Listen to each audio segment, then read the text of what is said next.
ika-32 kabanata. O langit, makinig, sapagkat magsasalita ako. O lupa, pakinggan ang aking mga salita. Ang aking mga katuruan ay papatak gaya ng ulan at hamog. Ang aking mga salita ay katulad ng patak ng ulan sa mga damo, katulad rin ng ambon sa mga pananim. Ipahahayag ko ang pangalan ng Panginoon. Purihin natin ang kadakilaan ng ating Diyos. Siya ang bato na kanlungan. Matuwid ang lahat ng gawa niya, at mapagkakatiwalaan ang lahat ng kanyang mga pamamaraan. Matapat siyang Diyos, at hindi nagkakasala. Makatarungan siya at maaasahan. Ngunit nagkasala kayo sa Kanya, at hindi na kayo itinuring na mga anak niya, dahil sa inyong kasamaan. Makasalanan kayo, at madayang henerasyon. Ganito pa ba ang igaganti ninyo sa Panginoon, kayong mga mangmang at kulang sa pangunawa? Hindi ba't siya ang inyong ama na lumikha sa inyo, at nagtaguyod na kayo'y maging isang bansa? Alalahanin ninyo ang mga taon na lumipas. Isipin ninyo ang mga lumipas na henerasyon.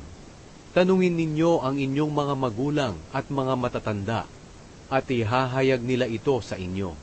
Nang binigyan ng kataas-taasang Diyos ang mga bansa ng lupain nila, at nang pinagbukod-bukod niya ang mga mamamayan, nilagyan niya sila ng hangganan, ayon sa dami ng mga anghel ng Diyos.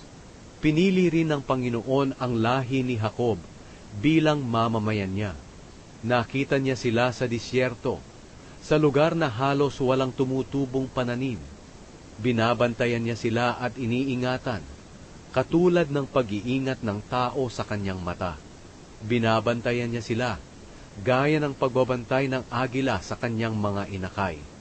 Habang tinuturuan niya itong lumipad, ibinubukan niya ang kanyang mga pakpak para saluhin at buhatin sila. Ang Panginoon lang ang gumagabay sa kaniyang mga mamamayan. Walang tulong mula sa ibang mga Diyos. Sila ang pinamahalan niya sa mga kabundukan at pinakain ng mga ani ng lupa. Inalagaan niya sila sa pamamagitan ng pulot mula sa batuhan at ng langis ng ulibo mula sa mabatong lupa. Binigyan niya sila ng keso at gatas ng mga baka at kambing, at binigyan ng matatabang tupa at kambing mula sa Basyan. Binigyan din niya sila ng pinakamagandang trigo at pinainom ng katas ng ubas. Naging maunlad ang mga Israelita, pero nagrebelde sila. Tumaba sila at lumakas, ngunit tinalikuran nila ang Diyos na lumikha sa kanila, at sinuway nila ang kanilang bato na kanlungan na kanilang tagapagligtas. Pinagselos nila at ginalit ang Panginoon dahil sa kanilang pagsamba sa mga Diyos na kasuklam-suklam. Naghandog sila sa mga demonyo na hindi tunay na Diyos, mga Diyos na hindi nila kilala at kailan lang lumitaw, at hindi iginalang ng kanilang mga ninuno. Kinalimutan nila ang Diyos na bato na kanlungan na lumikha sa kanila. Nakita ito ng Panginoon, at dahil sa kanyang galit, itinakwil niya sila na kanyang mga anak. Sinabi niya, tatalikuran ko sila, at titingnan ko kung ano ang kanilang kahihinatnan, sapagkat sila'y masamang henerasyon, mga anak na hindi matapat. Pinagselos nila ako sa mga hindi tunay na Diyos, at ginalit nila ako sa kanilang walang kwentang mga Diyos-Diyosan. Kaya pagseselosin ko rin sila, sa pamamagitan ng pagpapala ko sa ibang mga lahi. Gagalitin ko sila sa pamamagitan ng pagpapala ko sa mga mangmang na bansa. Naglalagablab na parang apoy ang aking galit. Susunugin nito ang lupa at ang lahat ng naroon, pati ang kailaliman ng lupa at ang pundasyon ng mga bundok. Padadalhan ko sila ng mga kalamidad at tatamaan sila ng aking mga pana. Gugutumin ko sila, at mga mamatay sila sa gutom at karamdaman. Padadalhan ko sila ng mababangis na hayop para atakihin sila, at mga ahas para sila'y tuklawin. Sa labas ng kanilang bahay marami ang mamamatay sa labanan, at sa loob nito'y maghahari ang takot. Mamamatay ang lahat, maging ang mga kabataan, matatanda at mga bata. Sinabi ko na pangangalatin ko sila hanggang sa hindi na sila maalala sa mundo. Ngunit hindi ko papayagang magyabang ang kanilang mga kaaway. Baka sabihin nila, natalo natin sila. Hindi ang Panginoon ang gumawa nito. Ang Israel ay isang bansa na walang alam at pangunawa. Kung matalino lang sila, mauunawaan sana nila ang kanilang kahihinatnan. Paano ba mahahabol ng isang tao ang 1,000 Israelita? Paano matatalo ng 2 tao ang 10,000 sa kanila? Mangyayari lamang ito kung ibinigay sila ng Panginoon na kanilang bato na kanlungan.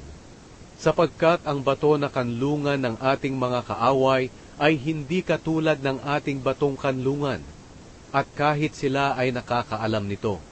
Kasinsama ng mga naninirahan sa Sodom at Gomora ang ating mga kaaway, katulad ng ubas na mapait at nakalalason ang bunga, at katulad ng alak na gawa sa kamandag ng ahas. Nalalaman ng Panginoon ang kanilang ginagawa. Iniipon niya muna ito at naghihintay ng tamang panahon para parusahan sila. Sabi niya, ako ang maghihiganti at magpaparusa sa kanila, sapagkat darating ang panahon na madudulas sila. Malapit nang dumating ang panahon ng kanilang pagbagsak.